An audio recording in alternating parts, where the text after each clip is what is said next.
નમસ્કાર સારસ્વત મિત્રો, education for all YouTube ચેનલમાં આપ સૌનું સ્વાગત છે। તો આજના આ વિડીયોની અંદર આપણે ચર્ચા કરવાના છે શિક્ષણ ખાતાને લગતી તમામ જે ખાતાકીય ભરતીઓ છે, DEO, DPEO, TPEO, deputy DPEO, GES, EI અને એઈઆઈના સિલેબસની અંદર મુંબઈ પ્રાથમિક શિક્ષણ અધિનિયમ 1947નો સમાવેશ કરવામાં આવ્યો છે। એટલે કે આ દરેક ખાતાકીય પરીક્ષાની અંદર આ કાયદા વિશેના પ્રશ્નો પૂછાતા હોય છે। તો આ વિડીયોની અંદર આપણે આ મુંબઈ પ્રાથમિક શિક્ષણ અધિનિયમ 1947ને લગતી જે ક્વિઝ છે, પ્રશ્નો છે, એના વિશે ચર્ચા કરીશું। તો દોસ્તો, તમને એમ લાગે કે આ વિડીયો તમને ઉપયોગી થયો છે તો તમારા મિત્રો સાથે શેર કરો અને ચેનલને સબસ્ક્રાઈબ કરવાનું ભૂલતા નહીં। તો ચલો આજની ક્વિઝ શરૂ કરીએ।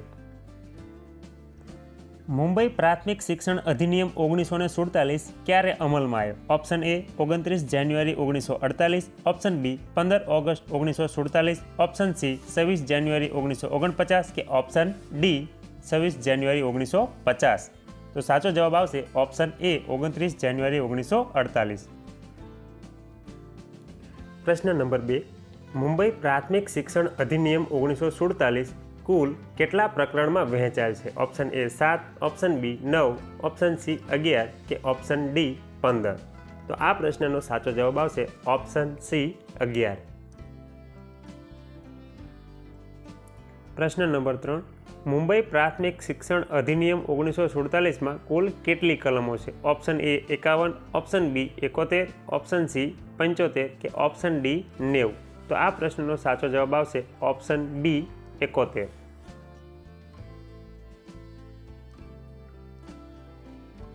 મુંબઈ પ્રાથમિક શિક્ષણ અધિનિયમની કઈ કલમ અંતર્ગત સ્કૂલ બોર્ડ અને મ્યુનિસિપલ સ્કૂલ બોર્ડની રચના કરવામાં આવે છે?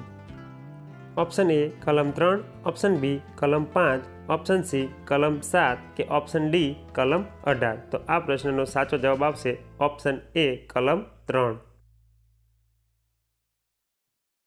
પ્રશ્ન નંબર 5, મુંબઈ પ્રાથમિક શિક્ષણ અધિનિયમની કઈ કલમ જિલ્લા સ્કૂલ બોર્ડના સભ્યો તથા તેમની મુદત નક્કી કરે છે? ઓપ્શન એ કલમ 5, ઓપ્શન બી કલમ 7, ઓપ્શન સી કલમ 4 કે ઓપ્શન ડી કલમ 11। તો આ પ્રશ્નનો સાચો જવાબ આવશે ઓપ્શન સી કલમ 4।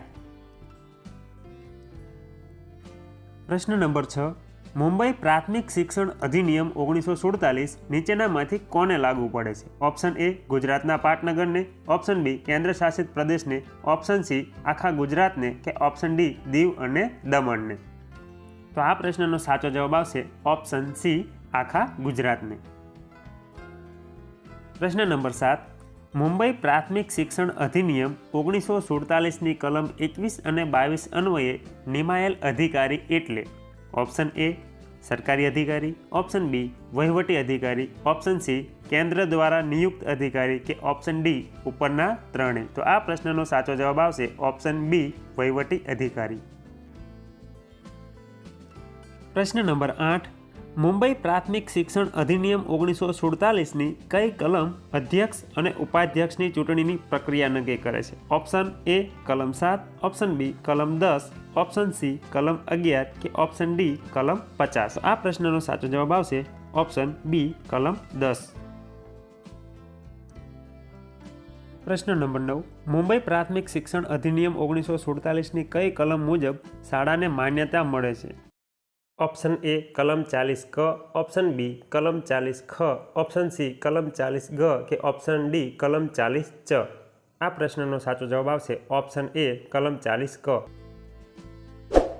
સારસ્વત મિત્રો, જો ચેનલને તમે હજુ સબસ્ક્રાઈબ નથી કરી તો પ્લીઝ સબસ્ક્રાઈબ કરી લો, કારણ કે મુંબઈ પ્રાથમિક શિક્ષણ અધિનિયમ 1947ના અગત્યના બધા જ પ્રશ્નોની ક્વિઝના આપણે વિડીયો બનાવવાના છે। તો કોઈ વિડીયો મિસ ન થઈ જાય એટલે અત્યારે ચેનલને સબસ્ક્રાઈબ કરો અને મિત્રો સાથે શેર કરો। પ્રશ્ન નંબર 10, મુંબઈ પ્રાથમિક શિક્ષણ અધિનિયમ 1947ની કલમ 21 અને 22 અન્વયે નિમાયેલ વહીવટી અધિકારી કોના સેવક છે? ઓપ્શન એ કેન્દ્ર સરકારના, ઓપ્શન બી રાજ્ય સરકારના, ઓપ્શન સી જિલ્લા પંચાયતના કે ઓપ્શન ડી આપેલ તમામ। તો આ પ્રશ્નનો સાચો જવાબ આવશે ઓપ્શન બી રાજ્ય સરકારના। આ વિડીયોમાં બસ આટલું જ। ફરી મળીએ નવા વિડીયોમાં નવા પ્રશ્નો સાથે અને નવી ક્વિઝ સાથે। જો હજુ ચેનલને સબસ્ક્રાઈબ નથી કરી તો પ્લીઝ સબસ્ક્રાઈબ કરી લો, જેથી કરીને કોઈ ક્વિઝ મિસ ન થઈ જાય। તો ફરી મળીએ નવી ક્વિઝમાં। જય હિન્દ, જય ભારત।